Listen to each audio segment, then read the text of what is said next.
Counseling began today for police personnel in Montego Bay, St. James, following the death of their colleague, Constable Orlando Irons. He died in a multi-vehicle crash in Linstead, St. Catherine. Kirk Wright has the latest. Constable Orlando Irons' death has left his colleagues in Montego Bay, where he was stationed, grief-stricken. But as they mourn, questions abound about the fatal crash.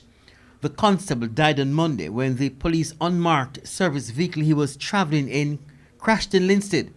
The accident also claimed the life of the controversial leader of the Pathways International Ministries, Kevin Smith. The dead cop was part of a team of police transporting Smith and another suspect from Montego Bay to Kingston to face murder charges. The grieving JCF members consider the toll road to be a faster and safer route. They continue to question why it wasn't used in the first place.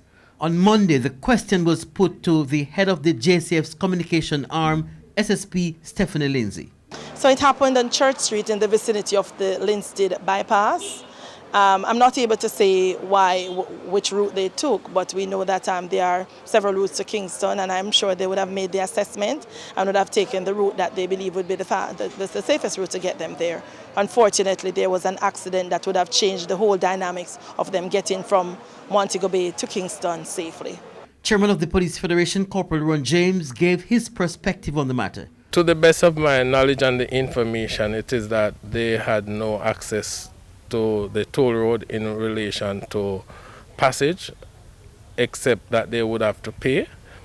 And we, as I would have said in other interviews, the time has come for my fellow police officers to stop subsidizing national security.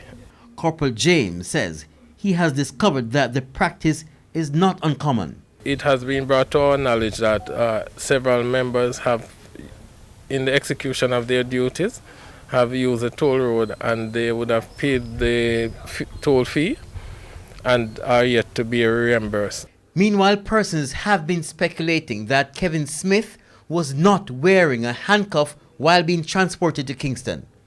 SSP Lindsay responded saying that Mr. Smith was wearing a handcuff and that it was removed from his hand by the police on request of the firefighters who were attempting to remove him from the vehicle as he was trapped inside. The occupants of the other two vehicles involved in the crash sustained minor injuries. They were treated at hospital and released. The Police Federation visited the Montego Bay team Tuesday. The grieving officers also received counseling. Constable Irons was attached to the fugitive apprehension team. He was 26 years old.